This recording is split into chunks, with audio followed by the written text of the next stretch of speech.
Hello, and it's time for mission one.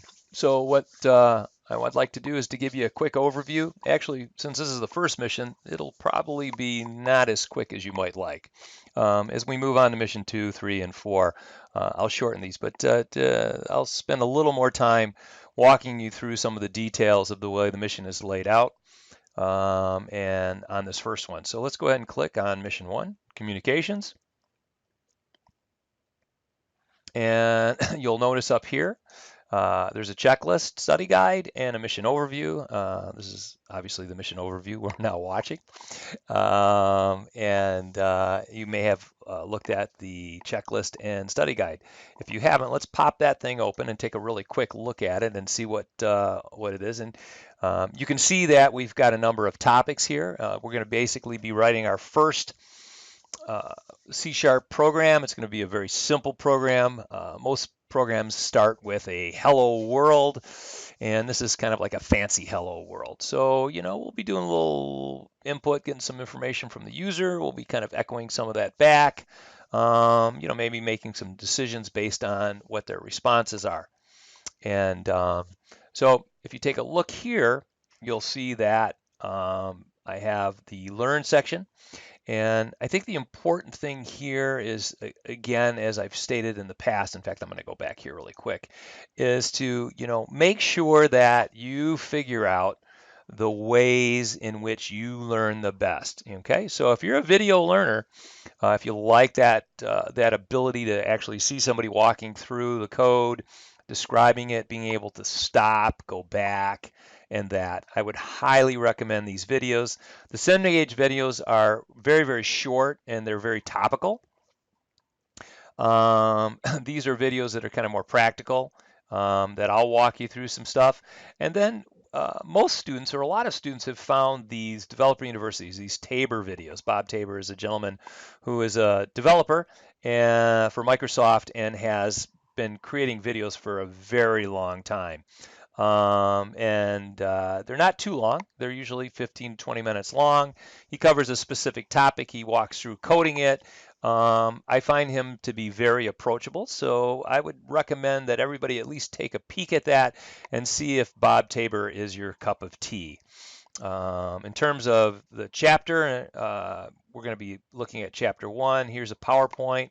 As I've said in the past, PowerPoints are kind of useful in terms of kind of looking at real specific pieces of information, concepts, and keywords in that.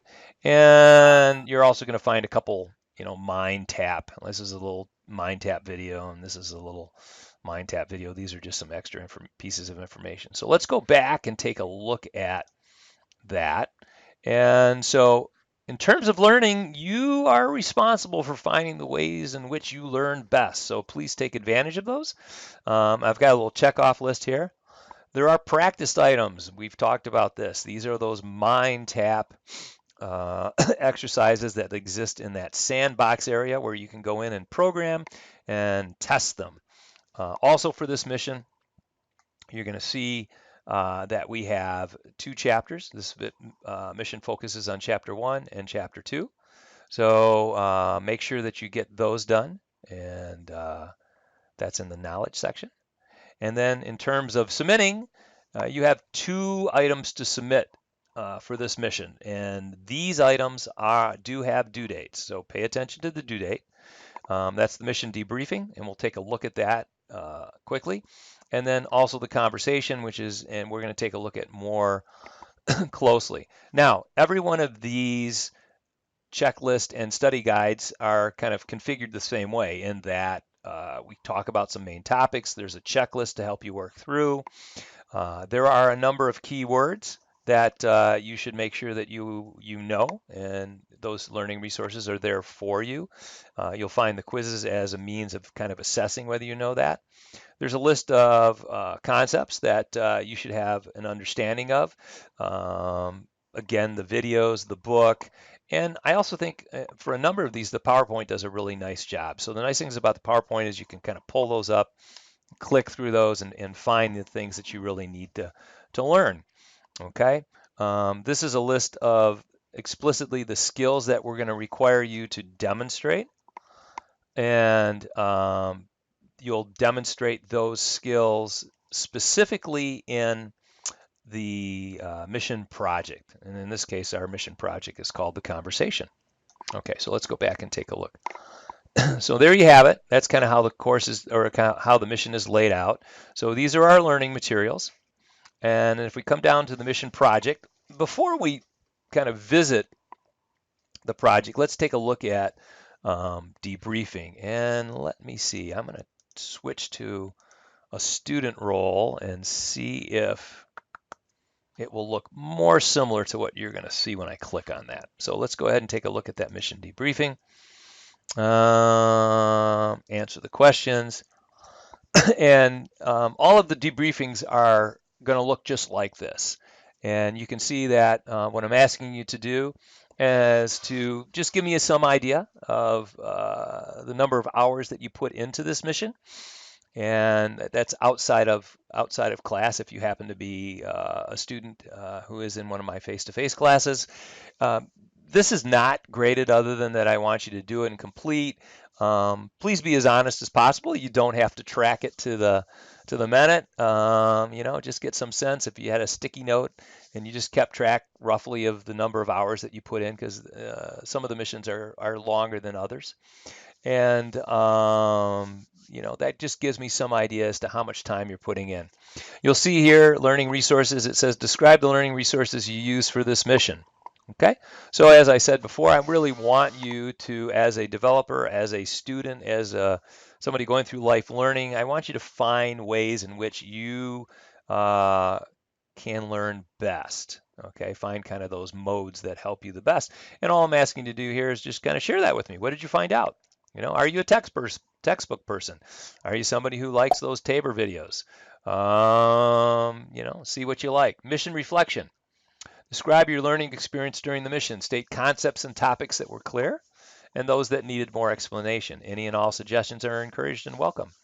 Operative, that last sentence there. This is really, really helpful to me, and I look at these all the time. I'm constantly evaluating that. And again, it's not graded. This is here simply for you to kind of reflect on what you felt you grasped in this mission, what topics made a lot of sense to you, and which ones like, oh man, I still don't quite understand that. And that'll give me a lot of information about how that mission is laid out and the information I'm providing you, and if there's other things I can do to provide you with more information or information in a different fashion. So please provide me with any suggestions you have. Personal reflection. This is your opportunity to describe any thoughts or concerns you have relevant to the class. And that can be anything. If you are concerned, if you are feeling like periodically we are talking about something that just is a little bit thick and difficult for you to grasp, go ahead and share that with me. And if you have some specific concerns, I can get back to you on that, and we can kind of work through some stuff. I want you to be successful in this class, and I want to do whatever I can to kind of help you succeed. And I certainly have other resources beyond what are presented at Moodle. So if there's something else I can do for you, let me know. Hey, if you don't have any thoughts or any concerns, that's all well and good. Just tell me something that happened this week or during the mission. I don't know. It's winter outside right now here. Are you a skier, a snowmobiler, an ice fisher person? Send me a picture. All right. So that is the debriefing, and that's part of every mission. And this mission, we have something called the conversation. So I'm just going to kind of walk through a couple of these here. I will not do this for every mission, but I think the first one here, it's probably worthwhile to do. If you click on this, you can download the instructions, and you'll see that I have some specific things, some required skills. I have some things that I'm looking for you to provide in that application and that code. So there should always be a code block that basically provides information about you and the application. I should say that if you submit an application without this, I will reference that. I'll send you a little email and remind you that you do need to put that. I won't assess those applications without having that code block in there. I'm going to talk some more specifically about this, so I'm just going to kind of go over, but here are some instructions that are going to kind of walk you through the information about how to kind of build this application out, okay? And again, what we're really trying to do here is to create our first console application, the console being kind of that big black screen, not a windowy type environment. And we're going to just look at ways in which we can interact with the user. We can tell the user some things, we can ask the user some information, and after we ask the user information, we can use that information to then provide them with some other information. And I want you to have some fun with this, so feel free. And again, you can see that it's broken down in required skills and extended skills. So the required skills, you should do anything and everything to make sure that you do complete all of those required skills and that you do integrate that into your application. And before you turn that application in, make sure that you go in and you clean it up. Okay, don't have a whole lot of extra spaces and tabs and comments and things like that. Clean it up, make it look good. I oftentimes say that in code, when I read your code, it should feel like reading a final paper that you turned in. You wouldn't have a whole bunch of extra lines and things like that. You take a lot of time to go through that paper in your Word document or your Google Doc and make sure that it just looks nice and neat and consistent. And that's an expectation I have for you with your code. All right. If you come down here, you're going to see that there's a skills checklist. This is the skills checklist I referred to in the past. Talked about wanting you to print this out and to then go through and actually check off the items that you believe that you've completed. This will help me greatly when I go in and try and assess your application, and I'll know what I'm looking for and what I'm not looking for. So please print that out, complete it, and submit it with your application. Okay, so if you want, there is a starter solution here that you can download. And basically it's a solution that you'll download. It's in a zip file, you'll extract it. You can then open it up and start coding there. My suggestion to you though is that you probably should just get in the habit of opening up Visual Studio and creating a new program from scratch. And this video right here will walk you through that. That's a great video for walking you through. If you're not comfortable with downloading zip files from either Moodle or GitHub, there's a video here, a very short video that will walk you through that. And this is a short video that talks about how it is that you actually will submit. So these 3 videos are extremely useful. As I said here, I provided that for you if you'd like. I do, though, encourage you to, rather than download a starter file, go ahead and create one from scratch. It's not very hard. Okay, so let's go ahead and download I created an example application. So I'm going to go ahead and download that. And we can kind of take a look at that and see how that works. So you can see that it's called a coding assignment. This is the conversation. It has a .exe. .exe files are files that are going to run on a Macintosh. So I'm sorry, not going to run on a Macintosh. Like I was leading myself. They're going to run on a Windows operating system. If you happen to have a Macintosh, this is not going to run on your Macintosh unless you're running some type of Windows emulator.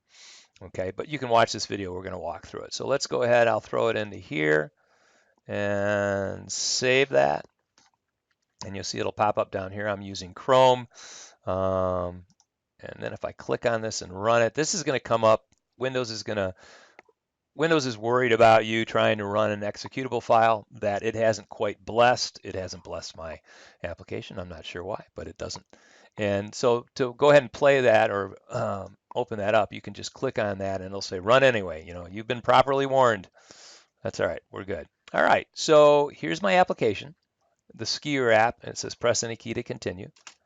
And it says, hello, my name is John. What is your name? Well, I'm going to type in Fred. It says, do you like to ski, Fred? Well, no, I really don't. Press any key to continue. I'm sorry excuse that. I'm sorry that you don't like skiing, Fred. It's been nice meeting you.